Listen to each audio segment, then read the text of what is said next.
नमस्कार, मैं हूं श्वेता झा। सुबह सुबह में खबरों के सुपर रूज के साथ एक बार फिर से हम हाजिर हैं। दिल्ली में लगातार चौथे दिन अमन शांति है। हिंसाग्रस्त इलाकों के सड़कों और गलियों में सुरक्षा बल के जवानों की गश्त जारी है।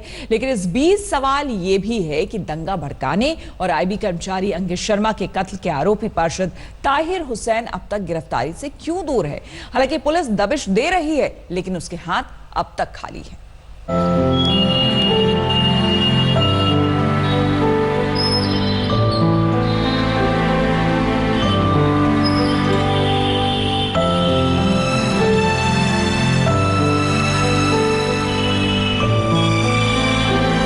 अमन की राह पर सुकून की ओर तेजी से कदम बढ़ा रहा है दिल्ली का उत्तर पूर्वी इलाका।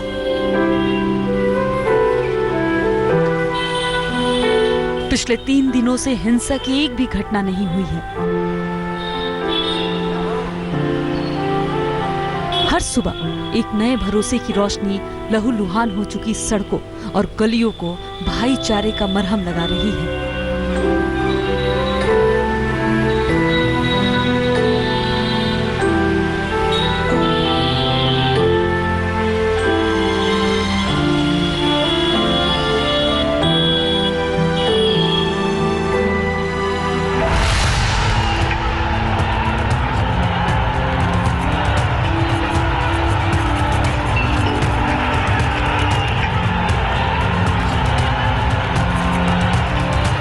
फरवरी से 26 फरवरी की सुबह तक नफरत और साजिश की आग में झुलसती रही उत्तर पूर्वी दिल्ली।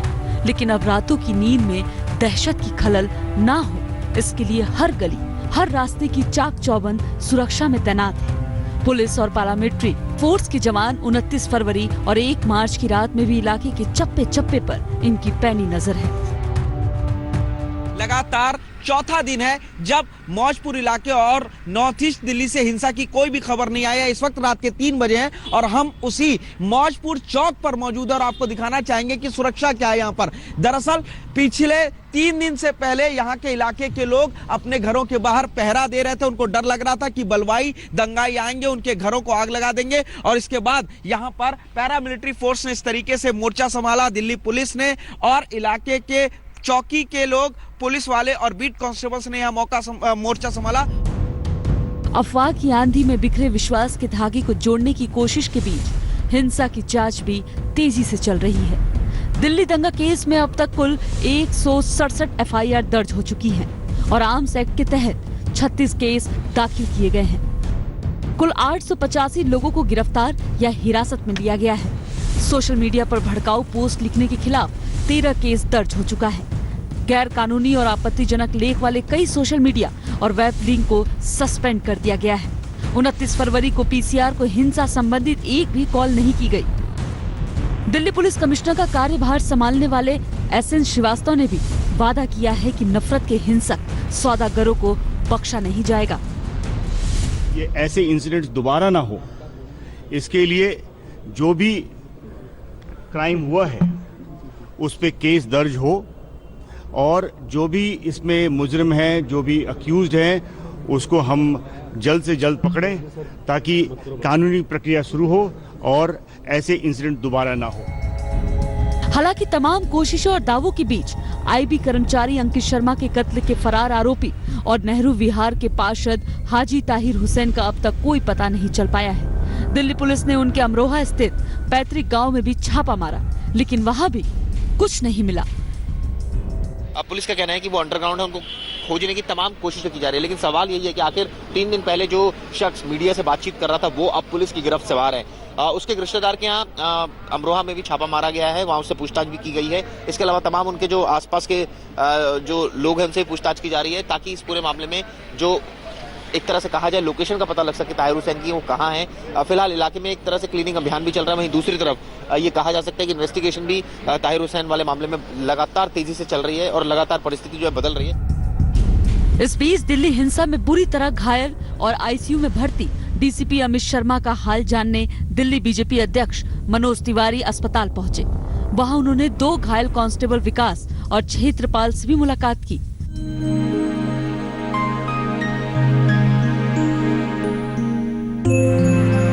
फिलहाल दिल्ली वालों की दिल्ली फिर से सामान्य हो रही है। उम्मीद है कि आने वाले कल में बीते हुए डरावने दिन और स्याह रातों की परछाई तक नहीं पड़ेगी और हिंसा के गुनहगारों को जल्द ही शिकंजे में लिया जाएगा। अमरोहा से BS आर्या और दिल्ली से चिराग गोठी और पुनीत शर्मा के साथ आज तक ब्यूरो। और अब बात उत्तर भारत में मौसम के बिगड़े मिजाज के। जहां शनिवार देर शाम से कुदरत ने अपना अलग रंग दिखाया और दिल्ली NCR में झमाझम बारिश शुरू हो गई, तो वहीं उत्तराखंड और हिमाचल के ऊंचाई वाले इलाकों में जमकर बर्फबारी हुई। सुबह सुबह दिल्ली में धीरे धीरे पटरी पर लौट रही है जिंदगी। बाजार खुल रहे हैं, दुकान सज रहे हैं, लेकिन हिंसा की कड़वी यादों के बीच कुछ ऐसे देवदूत भी सामने आ रहे हैं जिन्हें देखकर न सिर्फ इंसानियत पर भरोसा बढ़ता है, बल्कि ये संदेश भी मिलता है कि एकता की ताकत से नफरत हमेशा हारती है। ये एक रामचंद्र जी का मंत्र था, राम राम रामाहि नमः, राम राम ही सत्यम अस्ति। सीता तेरे राम का भी राम है, उसका आगे नमः कर, मेरा आगे नमः करने की जरूरत नहीं है। मगर मुल्ला जी घर आपका है, जिसके घर में आप लेटना चाहो तो आप लेट सकते हो। अच्छा, तो मुल्ला जी हमारे घर में आए, उनके तीनों भाई, फिर रात में उनकी मिसेजें सब हमारे घर में लेटी। मर्यादा पुरुषोत्तम राम के बारे में इतनी तन्मयता से सुर लय में बोलते शख्स का नाम है मुजीबुर रहमान। उत्तर पूर्व दिल्ली के करावल नगर में इनका घर है। आज मुजीबुर रहमान सही सलामत है क्योंकि इनके दोस्त और पड़ोसी संजीव ने अपनी जान पर खेलकर दंगाइयों से इनकी जान की हिफाजत की।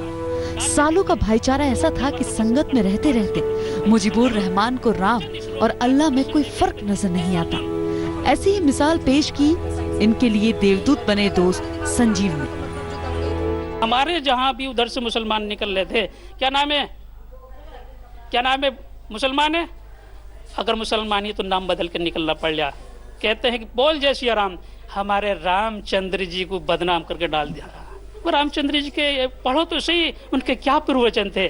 बहुत अपने त्रेता युग के बहुत महान पुरुष गुजरे हैं रामचंद्र जी, हम उनकी इज्जत करते हैं, इज्जत करनी चाहिए। और रामचंद्र जी जो थे ना मेरी बहन, वो परमात्मा नहीं थे, वे परमात्मा के अंश थे, सर्वश्रेष्ठ अंश थे।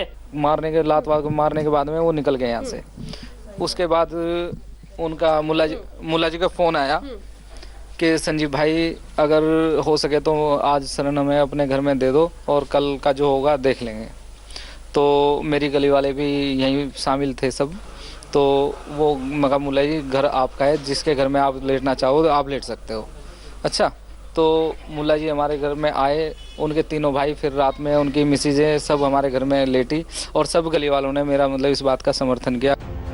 सिर्फ करावल नगर में ही नहीं, हिंसाग्रस्त यमुना विहार में भी हिंदू मुसलमान एकता की मिसाल के दर्शन हुए। एक मुस्लिम परिवार का घर फूकने जा रहे थे सैकड़ों उपद्रवी, लेकिन सालों से उनके दोस्त रहे और बीजेपी पार्षद प्रमोद गुप्ता ने इंसानियत का धर्म निभाते हुए शाहिद सिद्दीकी की जान की हिफाजत की। हालांकि दंगाइयों ने उनकी कार और बाइक तो जला दी, लेकिन प्रमोद गुप्ता की हिम्मत के आगे वो सिद्दीकी परिवार को तनिक भी नुकसान नहीं पहुंचा सके। यहाँ पे ये पड़ोसी हमारे साहिद साहब हैं, 35 साल से हमारा इनका पड़ोस है, भाईचारा है। इनके घर पे भी हमला किया तो हम इनको दुकान टूटने से, गाड़ी जलने से तो नहीं बचा पाए, मगर हमने कोशिश की कि काफ़ी कुछ ना उनको बचा कर सकते थे। उनको और उनके परिवार को हमने सेफ किया से हम हाथ जोड़ के उनके आगे खड़े हुए।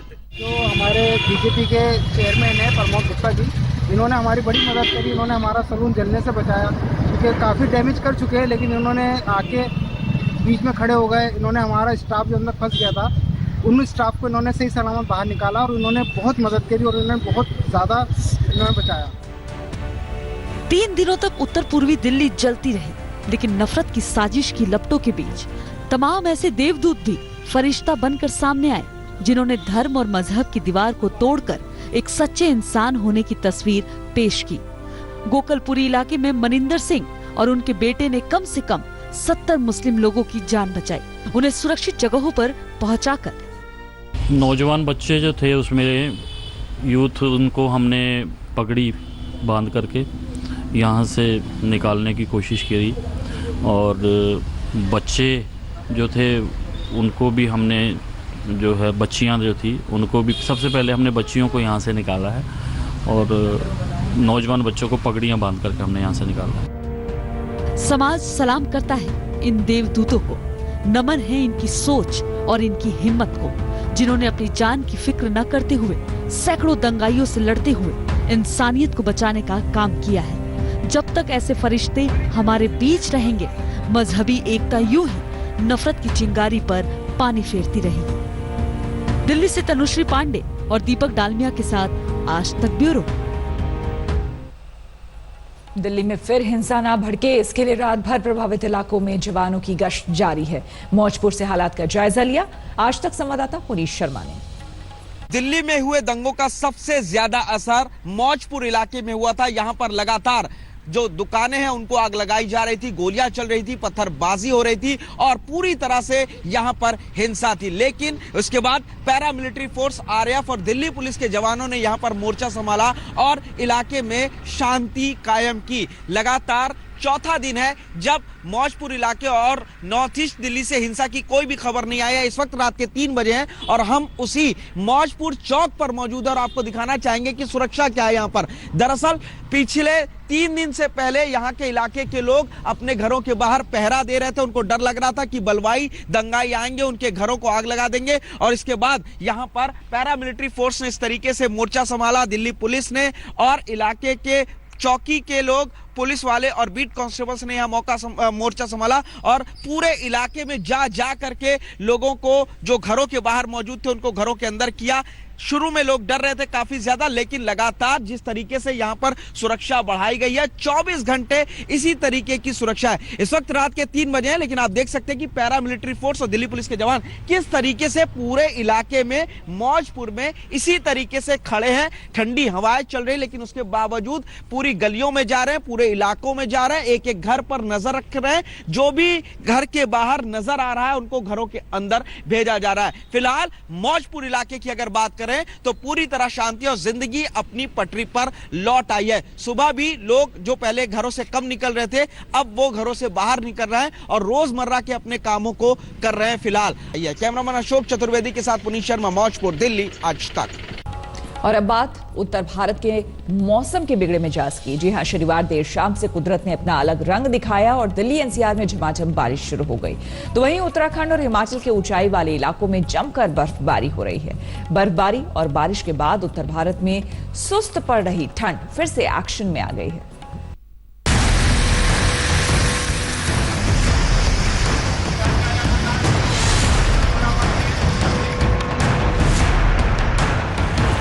आज मार्च महीने का पहला दिन है, लेकिन उत्तर भारत में कुदरत ने कुछ ऐसी करवट बदली जिसका अंदाजा शायद किसी को नहीं था।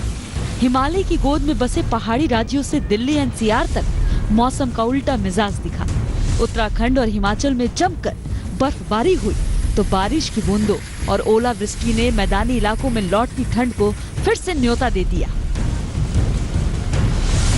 दिल्ली एनसीआर में शनिवार को सूरज ढलने से पहले ही आसमान में अंधेरा छाने लगा। बादलों की गड़गड़ाहट के साथ आसमान से बारिश की बूंदों ने जो गिरना शुरू किया वो घंटे भर से ज्यादा वक्त तक जारी रहा। दिल्ली सहित गाजियाबाद और नोएडा में भी जमकर बारिश हुई। जिन्होंने गर्म कपड़ों को अलमीरा और बक्सों में बंद कर दिया था, उन्हें फिर से उनकी शरण में जाना पड़ा। दिल्ली में रात 8:30 बजे तक पालम में 14.8 मिलीमीटर और सफदरजंग में 18.5 मिलीमीटर बारिश दर्ज की गई। उत्तर के मैदानी राज्यों में झमाझम बारिश तो पहाड़ी राज्यों में बर्फबारी ने ठंड बढ़ा दी है। उत्तराखंड के मशहूर स्कीइंग रिजॉर्ट औली में फिर से स्नोफॉल हुआ, जिससे पर्यटकों की खुशी और जोश दुगना हो गया। बद्रीनाथ में पहले से ही अभी भी 5 फीट बर्फ जमी है, जिसमें ताजी बर्फबारी से और इजाफा हो गया है। उत्तराखंड की ही तरह हिमाचल प्रदेश में भी ऊंचाई वाली जगहों पर बर्फबारी हुई। नरकंडा एक बार फिर से सफेद सर चादर में लिपट गया, तो शिमला के पास कुफरी में भी स्नोफॉल हुआ। बर्फबारी की खबर लगते ही कुफरी में पर्यटकों का आना शुरू हो गया। कुल्लू जिले के रोहतांग पास में तो पहले से भरी बर्फ ताजी बर्फबारी से और भारी हो गई। हिमाचल के ही सोलन में बारिश के साथ साथ जमकर ओले गिरे। ऐसा लगा मानो पूरी सड़क पर रंग सफेद हो गया। मध्य प्रदेश के भिंड में भी खूब ओलावृष्टि हुई। मौसम विभाग ने कहा है कि 4 से 6 मार्च के बीच फिर से वेस्टर्न डिस्टर्बेंस यानी पश्चिमी विक्षोभ का एक और दौर आएगा, जिसमें मौसम फिर से अपना नया चेहरा दिखा सकता है। औली से कमल नयन सिलौड़ी के साथ आज तक ब्यूरो। और बड़ी खबर उत्तर प्रदेश के चंदौली से आ रही है। चंदौली में गंगा नदी में नाव हादसा हुआ है, जिसमें 5 लोग लापता बताए जा रहे हैं। हादसा शनिवार रात हुआ, जब यात्रियों से भरी नाव महूजी गांव के तट के पास गंगा नदी में डूब गई। रेस्क्यू के लिए वाराणसी से एनडीआरएफ की टीम बुलाई गई है और लगातार बचाव का काम यहां पर जारी है। आपको बता दें, ये तस्वीरें आप देख सकते हैं। यहाँ पर गंगा नदी में यात्रियों से भरी हुई थी नाव, जो कि अचानक डूब गई, जिसमें कि 5 लोग लापता हो गए। इसी के साथ सुबह सुबह में मेरे साथ फिलहाल इतना ही। देश दुनिया की तमाम खबरों के लिए देखते रहिए आज तक। नमस्कार, मैं हूं अंजना ओम कश्यप। हमें उम्मीद है ये वीडियो आपको पसंद आया होगा। लेटेस्ट खबरों के लिए यूं ही देखते रहिए आज तक, और इस वीडियो के पसंद आने पर लाइक, शेयर एंड सब्सक्राइब करना ना भूलें।